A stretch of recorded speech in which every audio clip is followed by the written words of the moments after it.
右肌腱部是常用于华尔兹、弧步以及 Tango 里的造型部。虽然我们在以前的视频中已经学过这个造型，但基本步是需要反复琢磨和练习的。这一期里，我们先来学习一些细节，纠正一些容易出现的错误，并学习最常见的后续连接步。我们先来看看刘太元和黎一颖老师讲解的右肌腱部的细节及重点。给大家示范一下两个，也是大家背上最容易见到的两个，这样他们才能看到你纤细的腰。好，肌腱打开。好，这是一个基础的位置啊。我们从背后再来一个，男生背后的肌腱打开。OK， 这是第一个最常见的。第二个，同脚肌腱部啊，有什么不一样呢？男生的形态没有不一样，女生的形态变成了后退的一个形态。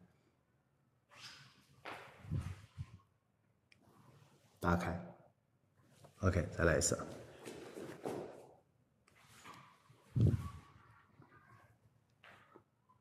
打开。背面。背面再给大家看一次啊，过来一点点。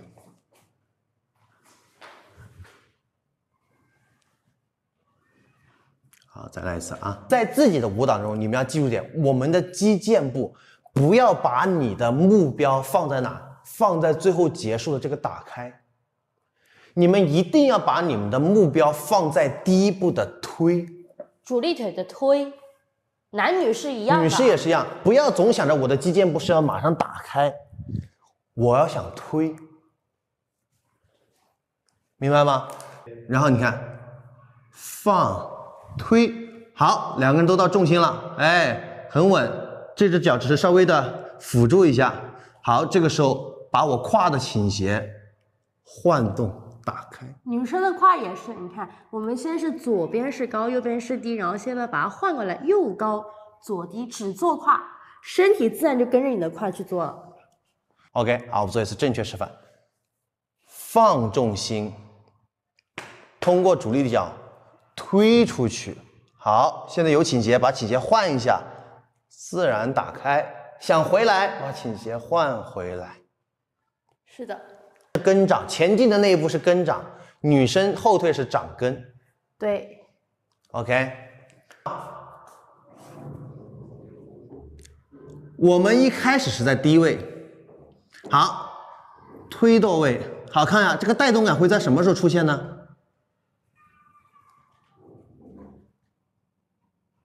好，再看一次啊 ，N 1，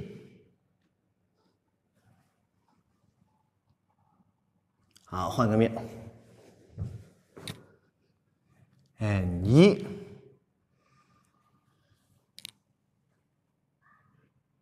好，再来一次。记住，用下盘去做倾斜，不要一上来就开始用手给我搂啊。那下盘怎么做呢？就是我们刚刚练习的这个动作，还记得吗？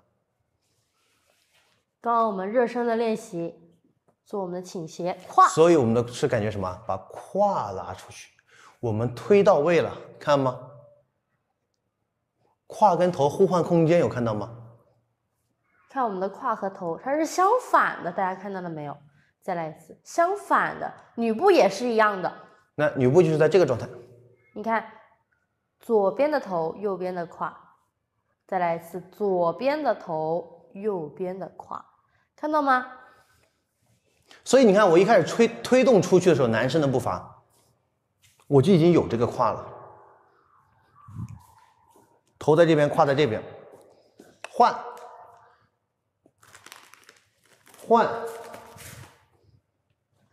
有看到吗？女士也是一样，一过来，你看。看这边，头胯在这边，头在这边，到位了，换，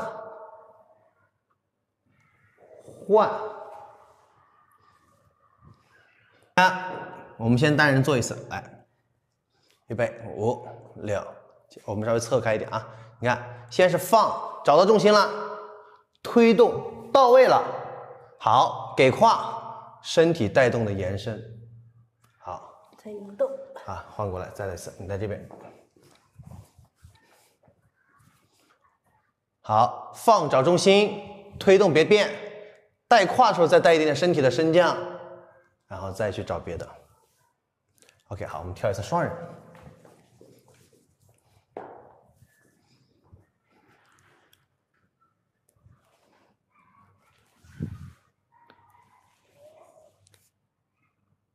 好，再来一次啊，推到位，身体的带动延伸。OK， 我们已经有什么？你看，我们已经有啊，放、推、给啊，还有胯，已经很漂亮了，对不对？好，再看一次啊，你看，放、推、给，哎，很漂亮了。好，我现在再加一个小元素进去，你们看一下，是不是会更不一样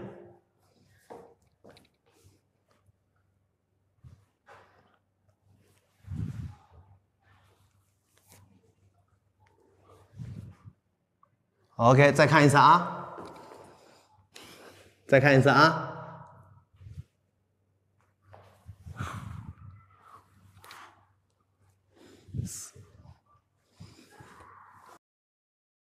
就是转动，其实说白了就是转动，就是转动。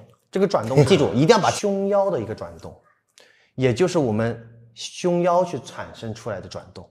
前面3点做好，我们的降、推，什么时候伸？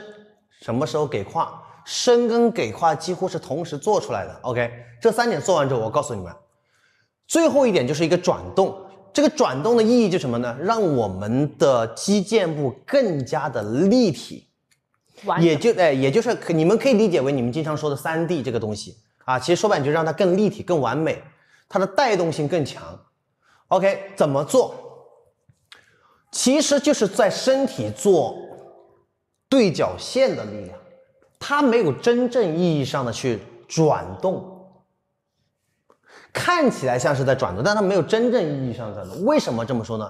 因为我们的脚一直是在低位的前后2个位置，胯也是一直在低位的。在这个情况下说，你看你的，比如说你看我坐下来，我的身体其实转动只能转到45度左右的。我们平时能看到的大转动都是为什么？都是因为有脚跟胯的配合。看到吗？能明白这个道理吗？你看平时比如说我们要跳舞的时候，你看你都是脚下配合它才能去转。如果你脚跟胯是固定住的时候，它是转不了的，它只能说是做了一个对角线的力量。对角线的力量，有看到吗？那么刚好我们这个肌腱部我们的脚跟胯就处于在一个什么状态啊？在一个低位的状态。所以在低位也证明着什么？它是被控制住了。所以你是转不动的，你只能做对角线。那么对角线怎么做？我们一开始降下来的时候，其实就是一个平面，对不对？平面，你也把手伸，看就是个平面。但是当我们推出去的时候，男生你看，首先要保持你右边的挺拔，女生也要保持你右边的挺拔，然后左边的挺拔 ，sorry， 然后推出去的时候，男生想左边做一个倾斜的力量，看到吗？女生想的是右边做一个倾斜的力量，让男生进来的一个空间。对，为什么不能说？你看我们现在还是一个45度，为什么说不能把它变成转动？因为转动它可能就变成这样了，你超转了已经是，就超转了啊！所以我们给到的感觉，你看，保持这边不动，推这边。女生保持左边不变的情况下，把你的右侧给上男生，对，然后是你的手也是继续推给他，前提就是女生不要给我让我感觉转胯，不要转胯，因为我刚刚说胯是固定住的啊，这边不动推这边，女生这边不动推这边，但是不要转胯，男生也不能转胯，所以看起来我们的力量就是推，看到吗？虽然是有一个对角线，但其实我们是没有转到侧面的，我们还是面对前面。好，下一步，这个时候你刚刚保持这边推这边，对不对？现在就反过来了，女生，我们两个保持这一边，我的左边，她的右边，然后我们去推另外一边，带上一点点胯的脚的升降，它就会带有一点点大的转动。如果不带升降，只有45度，然后这时候再把胯给上一点点，哎，这就是为什么我前面说我们的会有一点带动性的升降，是为了完成我们这个空间的圆的更整体。因为你看你下面不动，它就只能转到45度。那如果带一点点下面，哎，它就更多一点延伸了。所以记住，这个力量是身体，这个升降是身体带出来的。啊，一步一步来，放重心，推重心，身体在推重心的时候做反身，一点点侧身的位置，然后继续做身体跟胯同时做，身体跟胯同时做，带上一点点转动，然后就可以再做别的，或者 check nature 啊，或者什么都好，其他的动作。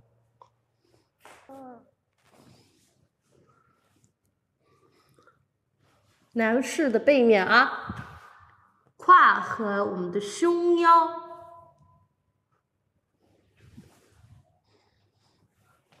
我们再来看看男士和女士容易出现的错误。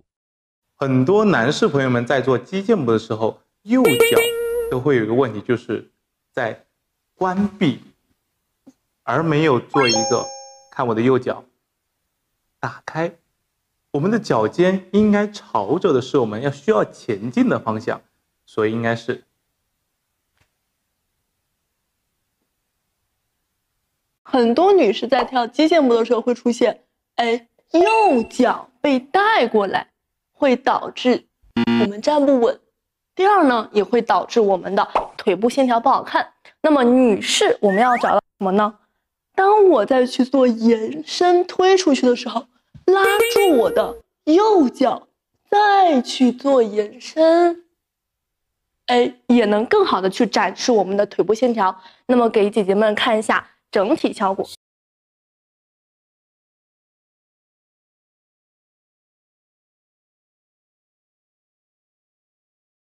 最后我们来学习击剑步之后最常见的连接步。请注意，刘老师在这里把这个连接步称为抑制步，这是不准确的。完整的说，应该是击剑步接抑制步加左轴转，或简单称为 check 加撇转。4、2、3击剑，1、2、3、2、2，衔接我们的抑制步，1、2、3。OK， 这是一个简单击剑步接了一个抑制步。抑制步说一下。最重要的是2点，第一点呢，就是你看我们推动过去了，男生在左边，女生在右边，一定要完全到这个重心。如果你卡在中间，你是没办法在单脚升起来的，你是立不到你的脚掌的，是没有延伸的，明白吗？这是第一点，必须要到我们的腿上面，主力腿上面。OK， 第二点，为什么会立不起来呢？男士在做伸的时候用右手去掰，你很想去做这个转。但是你不是在自己身上转的，你是用右手掰的。这个时候，女士会被你掰的转不起来，因为女士的力量会被你带成这个样子，她是站不起来的。OK， 这是女士站不起来，男士站不起来是什么原因呢？女士在伸的时候呢，太想去找男士了，你是立起来了，可是你的身体的重量是压在男生身上的，男生是立不起来的。所以这里要怎么做呢？刚刚说了，第一个我们要到重心，到完重心记住点。我们2个是在各自的重心往上升，不用转胯，身体直接用脚，用你的膝盖跟脚踝把它立起来，然后往自己的身上去做打开。女士也是在自己的身上去做打开，这是往后往自己身上，男士也是微微往后，不要去对方身上。OK， 来，我们再给大家示范一个击剑步加我们的 check nature。4、2，走，1、2、3、2、2、3、3、2、3。